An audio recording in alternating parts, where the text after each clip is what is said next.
Dovolte mi opäť vás privítať po prestávke na konferencii portálu Christianitas venovanej z tému výročiu encykliky Quas Primas.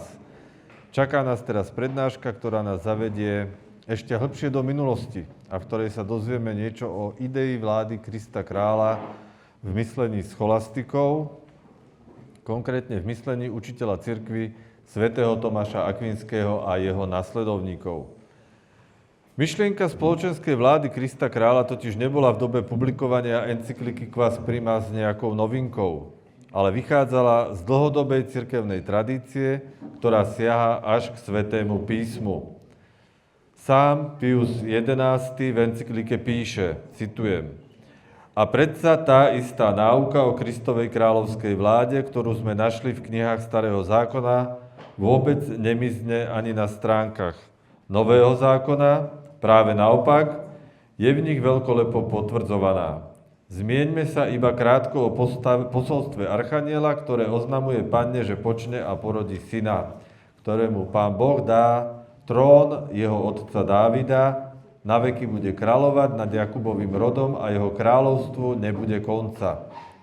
Kristus sám vydáva svedectvo o svojej kráľovskej vláde, keď vo svojej poslednej reči hovoril ľudu o odmenách a trestoch, ktoré sa ujdu dobrým a zlým vo večnosti, keď odpovedal rímskemu miestodržiteľovi, ktorý sa verejne pýtal, či je kráľom, alebo keď po svojom zmŕtvychvstaní zveril apoštolom právomoc učiť, krstiť všetky národy. Skrátka, kedykoľvek sa naskytla príležitosť, Kristus sám seba nazýval kráľom, verejne sa za kráľa vydával a slávnostne prehlásil, že jemu je daná všetka moc na nebi i na zemi. Toľko Pius XI v encyklike Quas Primas. Prednášku o vplyve tomistického myslenia na formovanie idei Krista kráľa si pre nás pripravil náš kolega z portálu Christianitas, pán Jozef Duháček,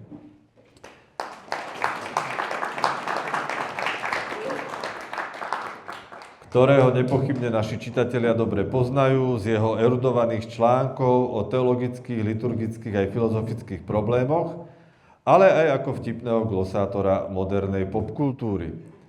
V neposlednom rade je autorom rozsiahleho seriálu, v ktorom mapuje vieroučné bludy a herézy v dejinách cirkvi a ktorý dosiahol už pekné 54. pokračovanie, čo je dôkazom o tom, že studnica vieroučných bludov je za 2000 ročia poriadne hlboká a vrchovato naplnená. Takže teraz už poprosím nášho kolegu z redakcie Christianitas, pána Jozefa Duháčka, nech sa páči. Odovzdávam mikrofón. Ďakujem za slovo. Pochválený bude Ježiš Kristus. Na veky, amen. Takže téma, ako povedal už Braňo, ktorej sa chcem dnes dotknúť, je Kristova kráľovská vláda podľa svätého Tomáša Akvinského a jeho nasledovníkov. O tej veci pohovorím len krátko a nie moc detailne, pretože čas je nie rozsiahly a téma je veľmi hlboká a potrebný rozbor by si vyžiadal veľa času.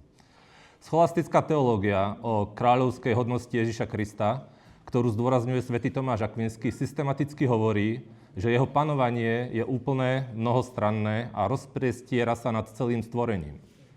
Keďže Kristus je Boh, jeho kráľovská hodnosť je jeho božské právo. No skrze svoju ľudskú prirodzenosť si toto kráľovstvo zaslúžil aj svojim utrpením a zmŕtvychvstaním.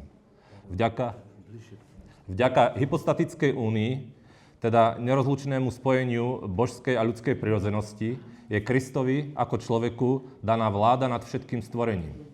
Skrze jeho vykupiteľské dielo, v ktorom účinkoval i ako človek, i ako Boh, sa stal hlavou cirkvi a posledným sudcom celého ľudstva. Najvplyvnejší zo scholastických filozofov a teológov, učiteľ cirkvi svätý Tomáš Akvinský, vytvoril pre pochopenie Kristovho kráľovania ucelený rámec predovšetkým v spisoch Summa Theologiae, teda teologická suma, a De Regno.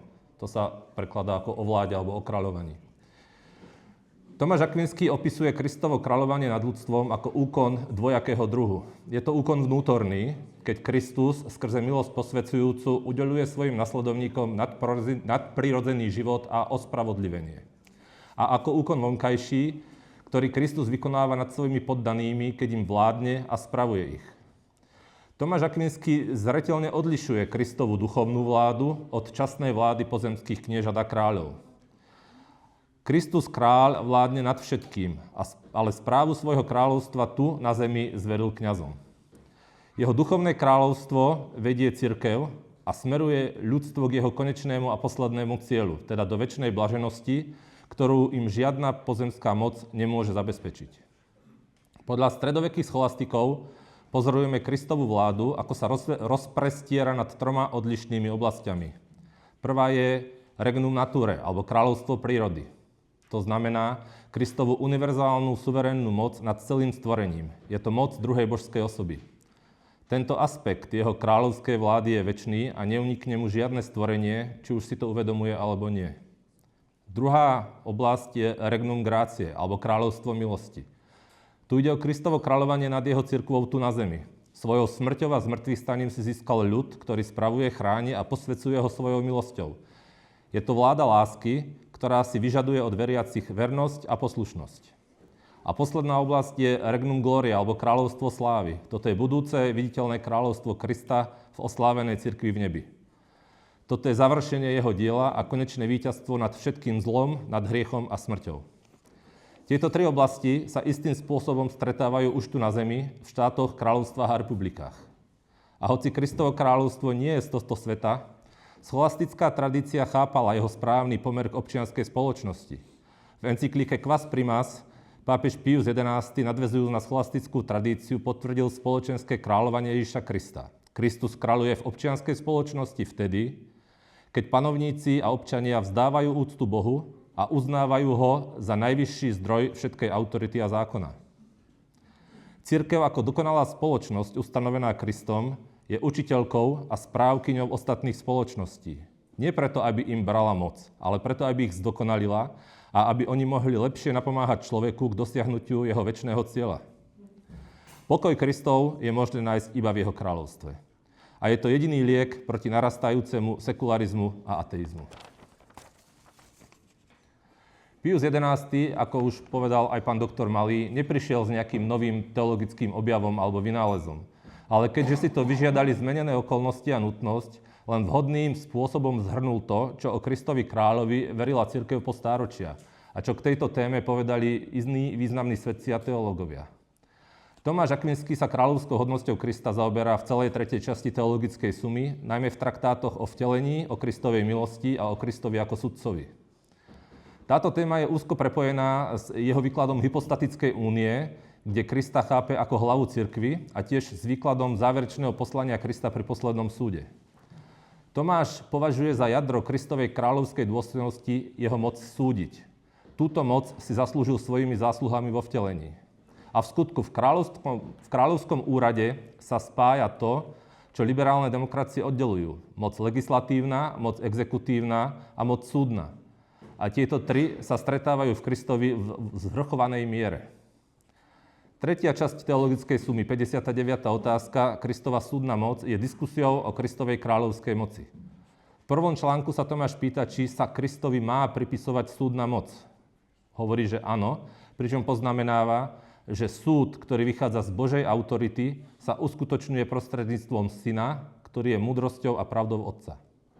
V článku 2 sa pýta, patrí mu táto moc aj ako človeku?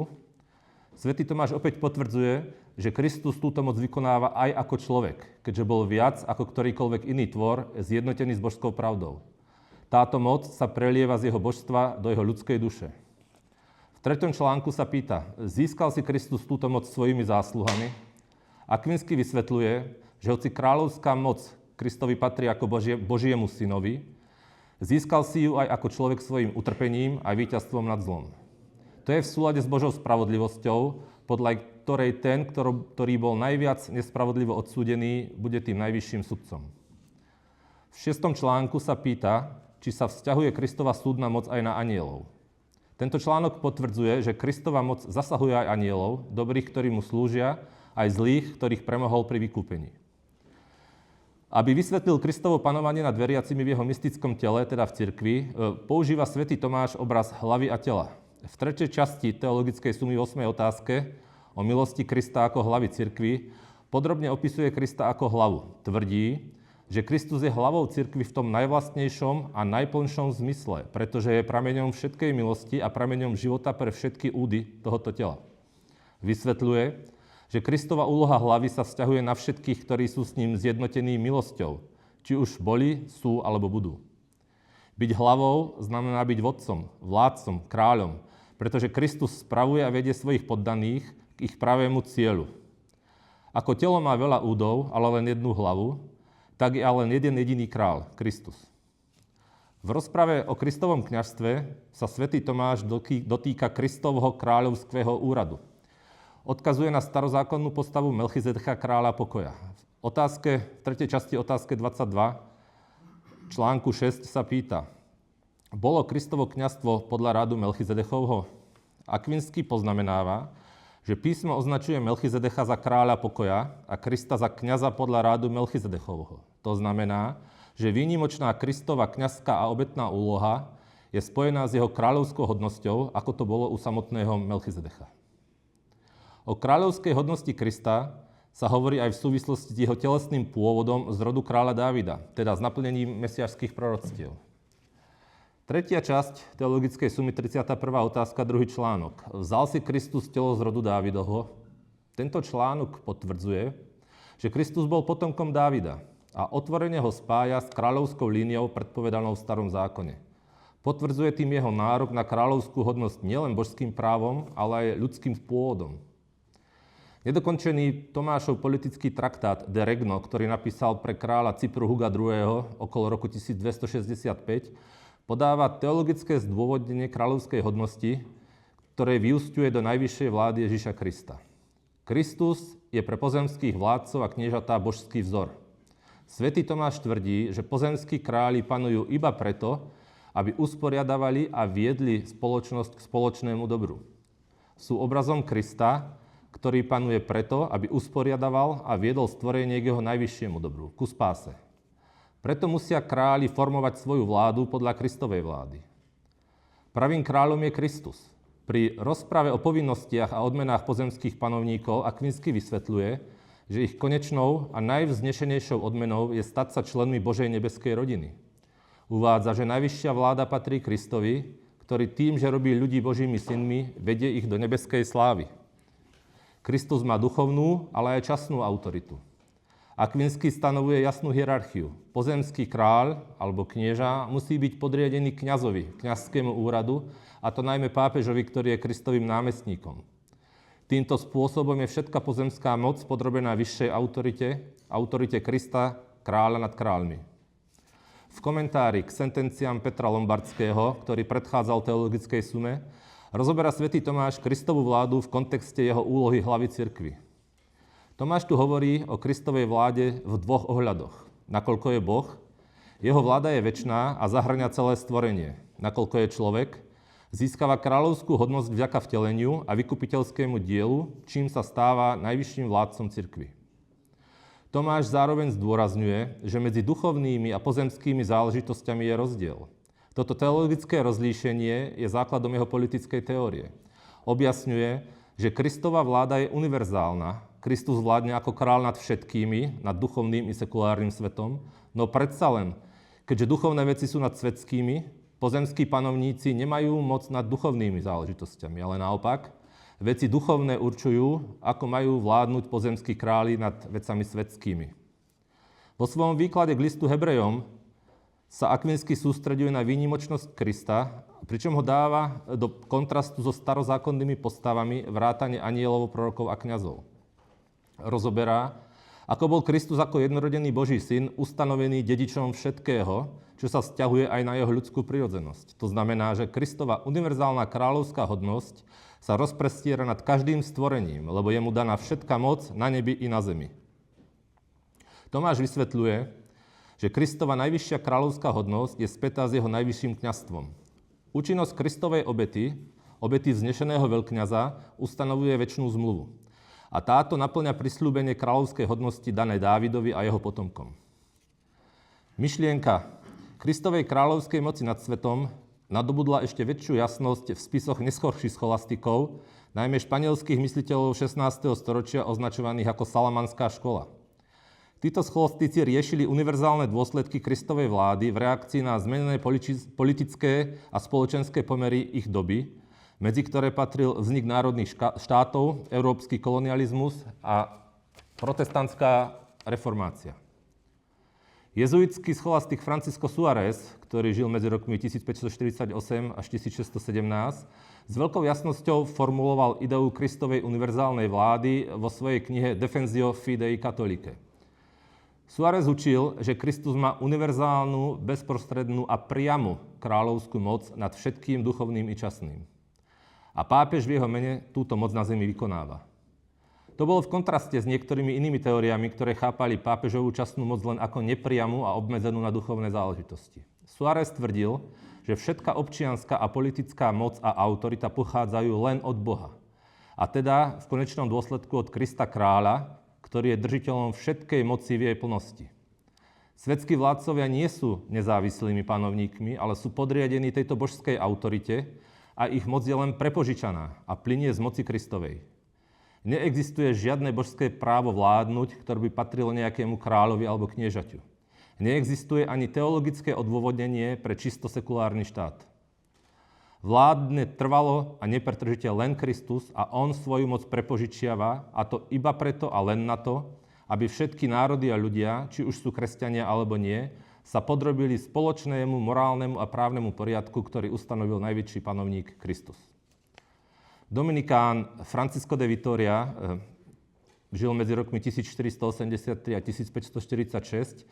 Významný predstaviteľ salamanskej školy aplikoval tieto princípy na globálne záležitosti jeho doby. Vo svojich prednáškach De Indis, alebo o Indiách, tým myslel o Amerike, Vitoria analyzoval oprávnenosť španielskej prítomnosti v Amerike. Práva pôvodných obyvateľov a princípy spravodlivej vojny zakladal na univerzálnom prirodzenom zákone, ktorý podľa neho pochádza len a iba od Krista kráľa, najvyššieho zákonodárcu, a je preto záväzný a platný pre všetkých ľudí. To znamená, že Kristov morálny zákon platí pre celý svet, nie iba pre kresťanov. Všetky národy majú právo na seba určenie a spravodlivosť a toto právo vyplýva priamo z božského zákona, nie z rozhodnutia kráľa alebo cisára. Pretože Kristov zákon je univerzálny a platí nad všetkými národmi, sú práva čisto sekulárnej moci výrazne obmedzené. Iný jezuitský scholastik Robert Bellarmine, ktorý žil 1542 až 1621, zdôrazňoval Kristovu priamu a najvyššiu kráľovskú moc a na jej základe rozpracoval vzťah medzi duchovnou a časnou alebo svetskou mocou. Na rozdiel od Suáreza, Bellarmine obhajoval pápežovú autoritu špecifickou doktrínou nepriamej sekulárnej moci. Tvrdil, že pápež zo svojej podstaty nie je svetským vládcom, ale má všetky práva vystúpiť a zasiahnuť do svetských záležitostí, ak je to potrebné na dosiahnutie duchovného cieľa. Bellarmine bol presvedčený, že takýmto spôsobom sa ešte viac zdôrazňuje Kristova kráľovská moc a vláda nad duchovným i svetským poriadkom. A nie je pritom potrebné, aby pápež bol zároveň svetským vládcom. Táto situácia na konci 19. storočia naozaj nastala a pápežová svetská moc sa od tej doby rozkladá zhruba nad polovicou štvorcového kilometra a asi tisíckou ľudí. Bellarmine vymedzil hranice svetskej moci a podriadil ju vyššej duchovnej autorite cirkvi. Najvyššia kráľovská moc patrí samozrejme Kristovi, ktorý ju vykonáva prostredníctvom svojho zástupcu pápeža. Pápež vstupuje do svetských záležitostí pozemských panovníkov a kniežat a zabezpečuje tak, aby časný svet zostával trvale a stále zameraný na svoj posledný duchovný cieľ. Náš nadprirodzený život v milosti k nám prichádza od nášho Pána Ježiša Krista, hlavy mystického tela katolíckej cirkvi. Zatiaľ, čo svoj neusporiadaný prirodzený život naďalej príjmame od Adama. Lebo ak previnením Adama zavládla smrť, tým skôr skrze Ježiša Krista budú v živote kráľovať tí, čo dostávajú hojnosť milosti a darovanej spravodlivosti, hovorí svätý Pavol. Svätý Tomáš rozlišuje dvojitú funkciu tejto milosť rozdávajúcej hlavy, ktorá je analogická k dvojakej úlohe, ktorú ľudská hlava vykonáva vo vzťahu k telu. Hlava, hovorí Tomáš, má dvojaký vplyv na údy. Vnútorný, lebo hlava prenáša na ostatné údy schopnosť pohybu a cítenia, a vonkajší, pretože prostredníctvom zraku a iných zmyslov hlava usmerňuje človeka v jeho vonkajších činnostiach. Kristus má, ako bolo spomenuté vyššie, tiež dvojaký vplyv na duše. Je to vnútorný vplyv nadprirodzeného života, lebo jeho človečenstvo spojené s jeho božstvom má moc ospravodlivenia. A je to vonkajší vplyv, keď prostredníctvom jeho vlády nad jeho poddanými vládne a vedie všetkých k nebeskému cieľu. Úloha ospravodlivenia a posvetenia je úlohou Krista ako kňaza, kým jeho privilégium vlády mu patrí ako kráľovi. Že toto kráľovstvo je v zvláštnom zmysle duchovné a týka sa duchovných vecí, je zrejmé zo Svätého písma. A Kristovo vlastné konanie to potvrdzuje. Ako hovorí Quas Primas, Pius XI v encyklike Quas Primas, bol by však vinný hanebným omylom ten, kto by Kristovi ako človeku odopieral moc nad občianskými záležitosťami, nech už sú akéhokoľvek druhu. Pretože na základe absolútnej vlády nad všetkým stvorením, ktorú on má od svojho otca, je všetko v jeho moci. Napriek tomu, počas svojho života na zemi úplne opustil od výkonu takejto vlády a pohrdajúc vlastníctvom a správou pozemských dobier, ponechal ich vtedajším vlastníkom a robí tak aj dnes. Ježišovi Kristovi teda ako kráľovi, duchovnému vládcovi, prináleží ukazovať veriacim spoločný cieľ, ktorý majú dosiahnuť a ukazovať im aj prostriedky na jeho dosiahnutie, čím riadi vonkajší a viditeľný pohyb celého mystického tela k večnej blaženosti.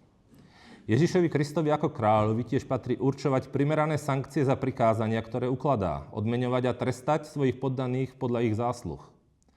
Napokon Ježišovi Kristovi ako kráľovi na základe diela vykúpenia, ktoré mal uskutočniť, prináleží dobiť svoje kráľovstvo a brániť svojich verných proti nepriateľom, ktorí sa ich snažia zvrhnúť a ktorí sa snažia zvrhnúť jeho vládu tu na zemi. Kristova duchovná kráľovská hodnosť má teda bojovný rozmer, lebo boj proti mravnému zlu musí pokračovať, pokiaľ ľudia zostávajú vystavení utrpeniu a smrti, skaze a hriechu. Úplné víťazstvo nastane až vo večnosti, keď zvíťazia dobrí a budú porazení zlí. Samozrejme, nesmie sa zabúdať, že tento boj proti zlu zo strany Krista kráľa úzko súvisí aj s jeho kňazstvom, lebo posväcovaním duší a ich spájaním s Bohom ich vytrháva z hriechu a získava ich pre svoje kráľovstvo. Ako bolo uvedené vyššie, musíme tu mať na pamäti dvojitý aspekt Kristovej hlavnej úlohy. Negatívny aspekt, teda boj proti hriechu a potláčanie zla, ktorý patrí jeho kráľovskej hodnosti, a pozitívny aspekt, spájanie duši s Bohom skrze milosť, čo je funkcia jeho kňazstva. Duchovná kráľovská hodnosť zahŕňa právo zasahovať aj do častných záležitostí. Náš Pán zostúpil, aby ľuďom navrátil božský život milosti, ich najvyšší a najskutočnejší život, a toto poslanie spásy mu dáva plnú moc vládnuť v duchovnom poriadku. Hoci sme boli povýšení k životu v milosti, musíme však naďalej žiť aj tu na zemi svoj ľudský a pozemský život. A organizácia, štruktúra, ktorú tento život vyžaduje, zostáva vždy potrebná. Tým sa myslí štát alebo ľudská spoločnosť. Náš ľudský život však musí byť podriadený nášmu božskému životu, aby jeho rozvoj nenarúšal, ale naopak, aby k nemu prispieval. Milosť dáva našej činnosti nový rozmer tým, že ju dvíha k Bohu zjavenému, poznanému a milovanému. Ale musíme pracovať na svojej spáse v podmienkach existencie, ktoré vymedzuje náš stav tu vo svete a kontakt so skutočnosťami každodenného života. Sekulárny rád s panovníkmi, ustanovenými na jeho dodržiavanie, existuje spolu s nadprirodzeným rádom, teda s cirkevnou hierarchiou. V obidvoch sférach sa autorita vykonáva vo svojom vlastnom rámci. Ale pretože častné je podriadené duchovnému a pretože konečný cieľ človeka dominuje všetkým iným jeho cieľom, je nadprirodzený, preto musíme vládcu v nadprirodzenom poriadku uznať za oprávneného zasahovať aj do čisto prirodzenej oblasti. Toto právo mu dáva nevyhnutnosť zachovania a rozvoja života milosti v dušiach. Duchovná kráľovská hodnosť Krista teda zahŕňa moc zasahovať do ľudských záležitostí a aj v Evaníliu vidíme, že Pán túto moc využil. Napríklad, keď vyhnal kupcov z chrámu. Tým vyhlásil právo Boha, aby bol uctievaný dôstojným spôsobom, hoci to znamenalo, že obmedzil slobodu ľudí obchodovať. Treba si však uvedomiť, že táto moc zasahovať do časného poriadku nedáva Kristovi nejakú novú kráľovskú dôstojnosť, ale je obsiahnutá v atribútoch jeho duchovnej kráľovskej moci. Nejde tu totiž o vedenie ľudskej spoločnosti k jej spoločnému dobru v prirodzenom poriadku. To patrí občianskej moci. Ide tu o odstránenie všetkého, čo by mohlo brániť pokroku nadprirodzeného života. Táto moc patrí k duchovnej kráľovskej hodnosti, lebo jej slúži a je jej nástrojom. Časná kráľovská hodnosť predpokladá, že ten, kto ju má, sleduje časný cieľ a má v prirodzenom poriadku spoločnosti na zreteli časné blaho svojho ľudu. Tu vôbec nie je reč o tom, že by náš Pán priamo preberal alebo sa chystal prevzať vládu nad nejakou krajinou alebo národom. Králi a vládcovia zeme sa nemusia obávať, že prídu o svoju moc. Pánovo kráľovstvo je univerzálne, no nie je Kristus zároveň panovníkom sudcov, aj kráľov, prezidentov, premiérov a ministrov? Nemá právo im vládnuť, určovať im svoje zákony a odmeňovať alebo trestať ich za to, či svoju moc užívali dobre alebo zle? Svätý Tomáš na tieto otázky odpovedá kladne. Vládcom zeme patrí zákonodárna moc v občianskych veciach, no náš Pán si vyhradzuje právo vyniesť posledný súd nad občianskou vládou všetkých pozemských vládcov a aj nad ich postojom k nadprirodzenému poriadku. Vládci zeme sa budú musieť zodpovedať nielen za spôsob, akým sa usilovali o prirodzené spoločné dobro svojich poddaných, ale aj za to, ako rešpektovali objektívny poriadok sveta, ktorý patrí Kristovi, uznávaním moci nadprirodzenej spoločnosti, ktorú on založil, teda katolíckej cirkvi aj v častných veciach. Táto moc cirkvi v častných veciach je súčasťou podielu cirkvi na duchovnej kráľovskej moci Ježiša Krista. Poslanie katolíckej cirkvi je nadprirodzené, nadnárodné a je najmä duchovné. Je to rozlievanie božského života. Duchovná hodnosť nášho Pána by nemohla byť účinne vykonávaná bez trvalého viditeľného prostredníka, ktorý by bol schopný poskytovať dušiam vždy a všade potrebné usmernenia na ochranu a šírenie božského života. Svätý Tomáš zdôrazňuje, že toto poslanie bolo zverené jedine katolíckej cirkvi. Aby sme si teda mohli utvoriť primeranú predstavu o duchovnej kráľovskej hodnosti Krista, musíme uvažovať aj o tom, ako vyžarovala v dejinách cirkvi a skrze cirkev vo svete. Pápež a jeho biskupy sú zástupcami Krista, sú miestodržiteľmi najvyššieho kráľa. Majú povinnosť predstavovať svetu nadprirodzený ideál života, ktorý majú žiť všetci ľudia a stanoviť zákony a predpisy, ktoré je treba zachovávať, aby sme o tento nadprirodzený život neprišli. Im patrí regulovať rozdeľovanie všetkých prostriedkov, ktoré cirkev od Pána prijala na rozvoj božského života. Určovať primerané sankcie za priestupky, ktoré ohrozujú záujmy tohoto života a napokon viesť aj boj proti silám zla. To všetko podľa Kristovho príkladu. Musíme rozlišovať medzi účasťou cirkvi na Pánovom kňazstve a účasťou na jeho kráľovskej hodnosti. Vnútorný vplyv milosti môže pochádzať iba od Krista, ktorého človečenstvo spojené s božstvom má moc ospravodlivenia. No moc, ktorú Pán vykonáva svojou vonkajšou vládou, môže byť zverená aj iným. A títo iní sú podľa svätého Tomáša hlavy cirkvi, lebo zastupujú Krista. Svätý Tomáš poukazuje na to, že Kristus vládne ľuďom všetkých miest, čias a stavov. Zatiaľ, čo hlavy cirkvi vládnu buď len na určitých miestach a na určitý čas, ako sú biskupy, alebo vládnu na celom svete, ale tiež len na určitý čas, ako je to v prípade pápeža. Pričom vláda pápeža aj biskupov je obmedzená len na tých, ktorí žijú na zemi. Kristus kráľuje svojou vlastnou autoritou, lebo všetko je mu podriadené. Cirkevní hodnostári majú len tú autoritu, ktorú im dal Kristus. Vláda, ktorú Kristus vykonáva vo svete svojím kňazstvom a kráľovskou hodnosťou, presahuje moc viditeľnej cirkvi.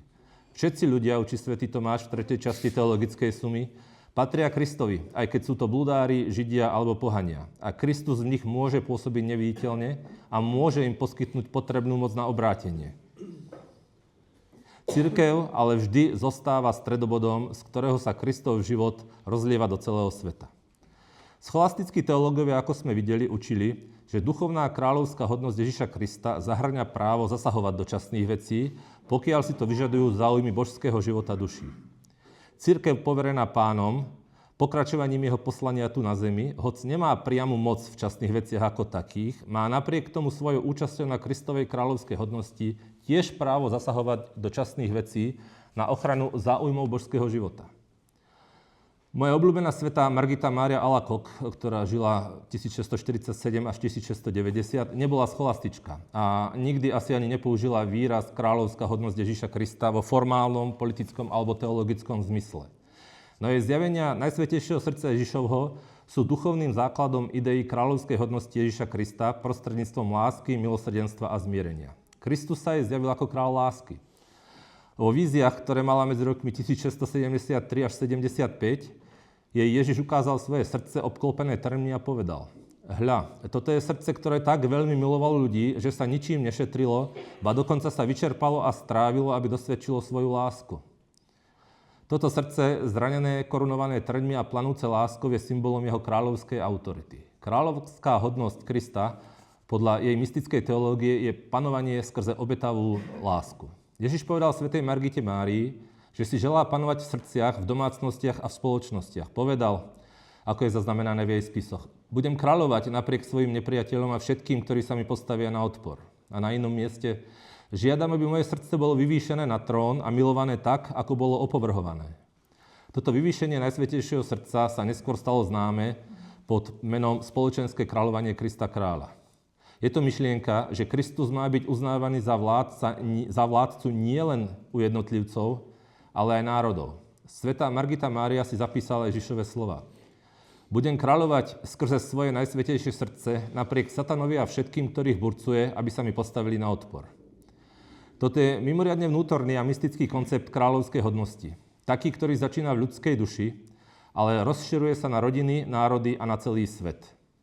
Takže zatiaľ, čo scholastici poskytli Piovi XI. Rozum, teda teologické argumenty pre vyjadrenie doktríny spoločenského kráľovania Ježiša Krista, svätá Margita Mária Alacoque jej poskytla srdce. Zjavenie Krista kráľa a lásky. Ďakujem.